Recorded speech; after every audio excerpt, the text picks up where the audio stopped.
Peace, y'all. August 3rd now.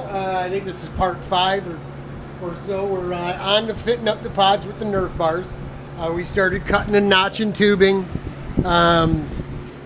Just basic perimeter right now, trying to get it fit up, and then everything else from there can get built out.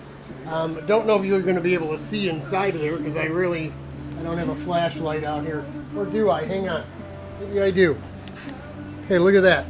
So I'm throwing you in there. I can't even see what I'm filming, but there you go. That's what we got going. That'll be our perimeter. Ooh, there we go. That'll be our perimeter tube, and then we can build everything up from here, right? Once we know basically what we're working within, right? So we'll do double nerfs, double row nerfs like the original Anderson stuff.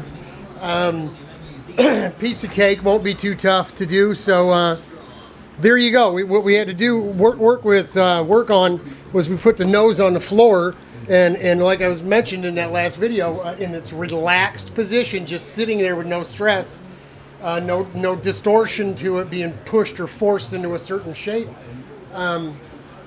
Just laying on the floor, I measured the outside to outside, and lo and behold, once we get this all lined up with our old lines, the lines here on the wood, right?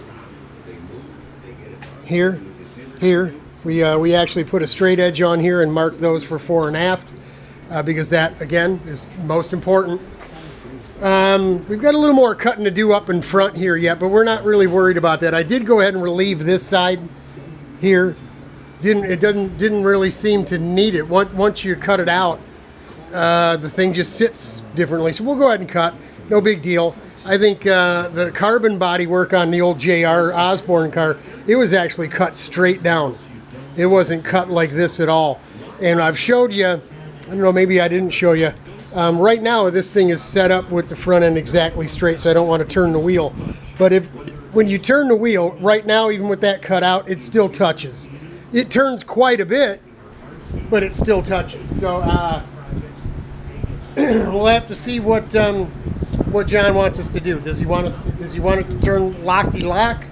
If that's the case, we'll probably end up cutting like JR's cart was. But we're at 44 5/8 outside to outside, which is exactly the dimension of the nose cone. So those lines, doing all that dry fitting actually pays off in the long run. I'm telling you, folks, it's like the old body school teacher used to tell me, it's a series of taps, Robert. You can't beat out a dent in 3 bangs. You know, you got to finesse. You can't just take a half a gallon of Bondo, mix hardener in it, and just spread it all over. And then, I mean, I suppose you could, and then grind it down. The problem is you don't know where the outlying areas are anymore.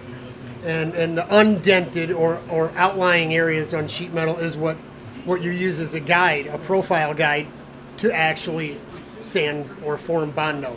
So if you can do body work and spray paint and stuff, you can do stuff like this. It's really all touch and feel without looking. It's all in your hands, right? So we're pretty happy with where we're at today. It was a hot one, as you can see. But I didn't turn the fan on until I started actually standing right here at the drill press, notching a couple of tubes. Free sauna. Again, I've been praying the Lord to help me lose some weight. You know, I know that the crap that I'm eating is not conducive for losing weight, but it's the food they sell us at the store, right? Yes, it comes in a box, in a bag, in a can, and in a package, and all that processed food it's not real food. It's all junk and it's garbage. But that's what we have to eat, and so I pray. You know, obviously it's here. So I just asked God that He change it from you know what the enemy meant for evil to what He'd mean for our good. So who knows? Maybe His answer is just get out in the garage and sauna yourself down to 180 pounds, Robert. I don't know, folks. I don't know, but we're going to keep after it. Thanks for hanging out with us. Part 5, southbound and down. God bless, Godspeed. Hang in there, y'all. We are praying for you. It'll get better.